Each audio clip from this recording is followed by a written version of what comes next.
मेरे तमाम ही देखने और सुनने वालों को मेरा ढेर सारा सलाम और बहुत सारी दुआएं। उम्मीद है कि आप लोग बिल्कुल ठीक ठाक होंगे और मैं भी बिल्कुल ठीक हूँ। और जो रेसिपी आज मैं आपके साथ शेयर कर रही हूँ वो है बहुत मज़ेदार सी, बहुत हल्की फुल्की सी और सब लोग उसको बहुत शौक से खाते हैं। जी हाँ, मैं बना रही हूँ वेजिटेबल पुलाव और ये बनाऊँगी मैं अपने अंदाज से। मैं आपको बताऊँगी कि मैं किस तरह बनाती हूँ उसको, और आप मेरे साथ ही रहिएगा, कहीं मत जाइएगा और देखें कि हम लोग किस तरह इसको बनाते हैं। तो चलिए जनाब, स्टार्ट करते हैं अपनी रेसिपी को। सबसे पहले मैंने ले लिए वेजिटेबल्स, ये मिक्स वेजिटेबल्स हैं। इसमें मटर है, बीन है और इसके अंदर जो है वो गाजरें हैं।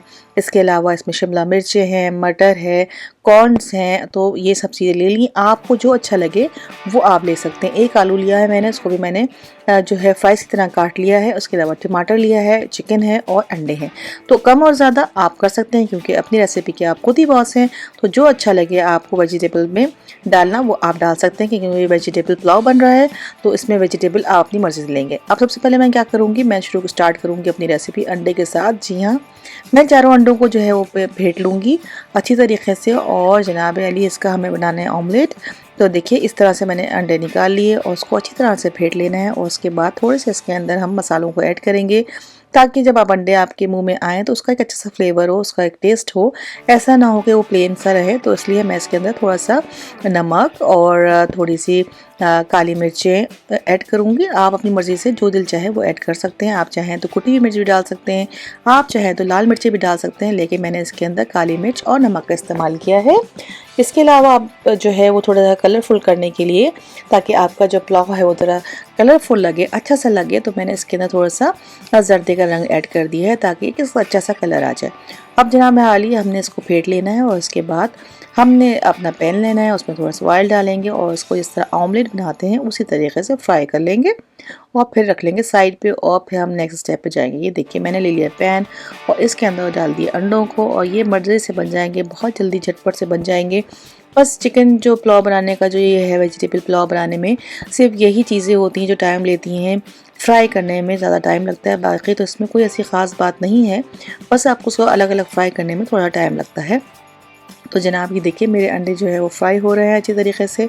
इनको फ्राई कर लेंगे और जनाब पहले थोड़ा सा ऑयल डाल दीजिए अगर आपको कम लग रहा है तो, और इसको अच्छी तरह से मिक्स कर लीजिए। देखिए इस तरीके से बस ये अच्छी तरह से जब मिक्स हो जाएंगे तो बस हमारे अंडे हो जाएंगे तैयार, नहायत ही मज़ेदार। तो हम इसको कर लेंगे डिश आउट और फिर नेक्स्ट स्टेप देखते हैं हमें क्या करना है, हमें क्या चीज़ बनानी है। तो बस जनाब इसको मैं निकाल लूँगी और हम चलते हैं अपने नेक्स्ट स्टेप की तरफ कि हमें अब नेक्स्ट क्या करना है। हमने चिकन बनानी है और चिकन को भी हमने बारीक बारीक टुकड़े कर लिए हैं। आप मोटे और पतले अपनी मर्ज़ी से रख सकते हैं, कम और ज़्यादा भी अपनी मर्ज़ी से कर सकते हैं। चाहें तो आप चिकन ना भी यूज़ करें तो कोई प्रॉब्लम नहीं है। इसको मैंने ले लिया और इसके अंदर मैंने थोड़ा सा डाल दिया जो है अदरक लहसुन का पेस्ट आधा चमचा, और इसको मैंने घी के अंदर भून लेना अच्छी तरीके से। फिर इसके अंदर हम थोड़े से मसाले ऐड करेंगे, बहुत ज़्यादा मसाले नहीं जाएंगे इसके अंदर। जब इसने कलर चेंज करे तो मैंने इसमें डाल दिया टमाटरों को भी डाल दिया। और आपको पता है कि इसमें ज़्यादा चाइनीज़ तरह का ये पुलाव बनता है, इसके अंदर बहुत ज़्यादा हम सामान को ऐड नहीं करते। इसका अपना ओरिजिनल मज़ा जो होता है वही बहुत अच्छा लगता है वेजिटेबल पुलाव में। मैंने नमक डाला है, काली मिर्ची डाली है, थोड़ा सा मैंने इसके ज़ीरा पाउडर डाला है और जनाब अली इसको अच्छी तरह से हमने भून लेना है मज़ेदार से किस्म से। तो इसकी बड़ी अच्छी सी स्मेल आ रही है और बहुत अच्छा सा ये कलर आ जाएगा इसके अंदर। जब ये अच्छी तरीके से भुन जाएंगे, पानी खुश्क हो जाएगा तो हम इसको जो है वो साइड पे निकाल लेंगे। थोड़ी सी मैंने इसमें कुटी मिर्च डाली है टेस्ट के लिए। आप भी इसको चाहें तो आप किसी भी मिर्च भी ऐड कर सकते हैं, लेकिन मैंने इसमें कुटी मिर्च का जो है वो ऐड किया है। तो आपकी अपनी मर्ज़ी है, चॉइस है, तरीक़ा यही होता है। बस आपने जो मसाले अपनी मर्ज़ी डालने हैं, कुछ लोग इसमें गरम मसाला भी ऐड कर देते हैं। तो जनाब एक तरफ तो हमारा जो है वो चिकन तैयार हो रहा है, दूसरी तरफ जो था मैंने चावल के लिए पानी चढ़ा दिया है ताकि हमारी दोनों चीज़ें साथ साथ ही तैयार हो जाएं और ज़्यादा टाइम ना लगे। तो बस मैं यहाँ भून रही हूँ चिकन को और मेरा पानी जो है चावलों का वो बॉयल हो रहा है। चावल मैंने भिगो दिए हैं। तो बस जनाब जब ये भुन जाएगी तो हम इसको निकाल लेंगे। इसी पैन में मैंने थोड़ा सा ऑयल लिया और ये सारी वेजिटेबल जो मिक्स है वो भी मैंने इसके अंदर डाल दी। इसको भी अच्छी तरीके से हम फ्राई कर लेंगे, उलट पुलट कर लेंगे ताकि अच्छी तरीके से इसका जो है कच्चापन निकल जाए। और बहुत ज़्यादा हमें गलानी नहीं है, बस इसको ऐसी रखनी है, हल्का सा भी इसको फ्राई करेंगे।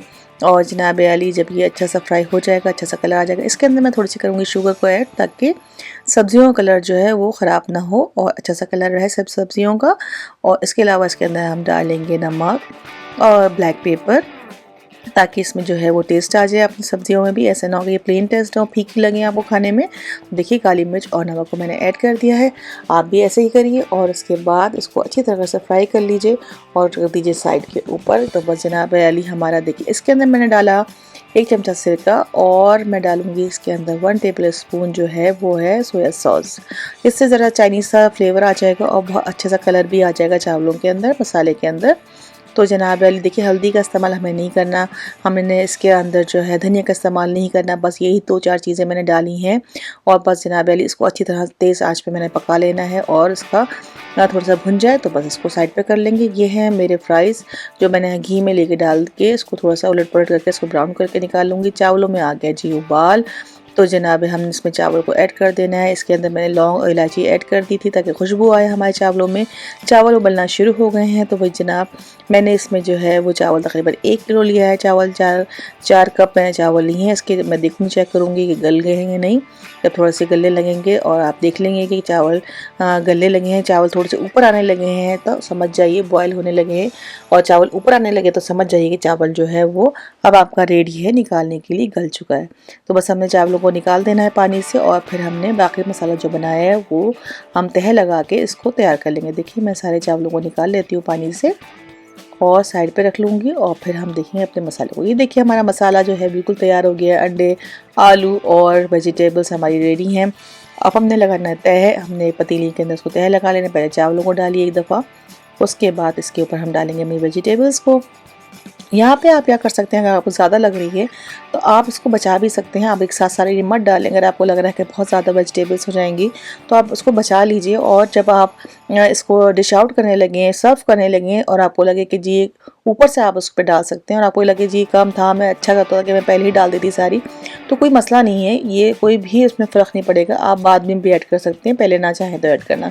क्योंकि देखिए अगर आप चाहेंगे इसको निकाल लेना तो पकने के बाद, डलने के बाद तो आप इसको नहीं निकाल सकते, लेकिन आप इसको ऊपर से ऐड ज़रूर कर सकते हैं। तो बस जनाब मैं तो ये ट्रिक करती हूँ, अगर मुझे लगता है कि बहुत ज़्यादा सब्ज़ी हो गई है तो मैं कम कर लेती हूँ, मैं नहीं सारी डालती हूँ। और बाद में अगर मुझे लगे कि ये तो कम है तो मैं ऊपर से गार्निश कर देती हूँ, तो वो भी बहुत अच्छी लगती है। तो बस जनाब आप सारे चावलों को इसके अंदर डाल दीजिए तह लगाने के बाद, और इसके ऊपर जो है हम बड़ी मज़ेदार सी चीज़ लगाएंगे ताकि चावल हमारे बहुत खुशबूदार और फ्लेवर वाले बने। मैं थोड़ा सा लूँगी बटर, अगर आप चाहें तो बटर डाल दें, नहीं डालें तो घी भी डाल सकते हैं आप। इसके अंदर ऑयल डाल दें जो दिल चाहे, लेकिन मैंने इसके अंदर बटर को ऐड किया। इससे इसका बड़ा मज़ेदार सा जायका भी आता है, इसमें खुशबू भी बहुत अच्छी आती है और इसका टेक्स्चर भी बहुत खूबसूरत हो जाता है चावलों का। बहुत खिले खिले चावल बनते हैं। तो बस हमने इसको लगा लेना है दम पे। 10 से 15 मिनट लगेंगे इसको दम आने में और उसके बाद हम इसको दिखाएंगे कि दम आने के बाद इसकी क्या पोजीशन थी। देखिए जी दम आ गए हैं हमारे चावल। मैं चमचा चलाती हूँ, ये देखिए कितने अच्छे और कलरफुल से हुए हैं और सारे चावल जो हैं वो खिले खिले हैं, सब अलग अलग हैं। कोई भी जो है वो हमारा चावल जो है वो बैठा नहीं है और बहुत नरम नहीं हुआ। तो बस चाइनीज़ में या वेजिटेबल पुलाव में जो है वो चावलों का खिला खिला होना बहुत ज़रूरी है। तो बस एक चावल अलग अलग है और कच्चा भी नहीं है बिल्कुल भी। तो बस इसको डिश आउट करते हैं। टन टन ये देखिए जी है हमारी डिश की फाइनल लुक। और ये बहुत ही मज़ेदार से बने थे, बहुत हल्के फुल्के से थे और हम सब ने बहुत इसको एंजॉय किया था। तो बस अल्लाह से दुआ है जब आप इसको बनाएं तो आपकी चाइनीज़ जो ये राइस हैं वेजिटेबल वो बहुत अच्छे बने, मज़ेदार से बने और आपको पसंद आए। तो बस ये मेरी रेसिपी अगर बहुत अच्छी लगी हो तो अपने फ्रेंड्स के साथ, अपनी फैमिली के साथ ज़रूर शेयर कर दीजिएगा, उनका मत भूलिएगा। और इसी के साथ मुझे दीजिए इजाज़त, इस उम्मीद के साथ कि फिर होगी आपसे मुलाकात एक अच्छी सी मज़ेदार सी रेसिपी के साथ। अपना और सबका ख्याल रखिए, खुश रहिए, पॉजिटिव सोचिए और अपनी सेहत का स्पेशली बहुत ख्याल रखिए। आपने मेरी इस वीडियो को लास्ट तक देखा, इसका ही बेनता शुक्रिया। मुझे दीजिए इजाज़त, मैं फिर मिलूँगी आपसे। अल्लाह हाफ़िज़।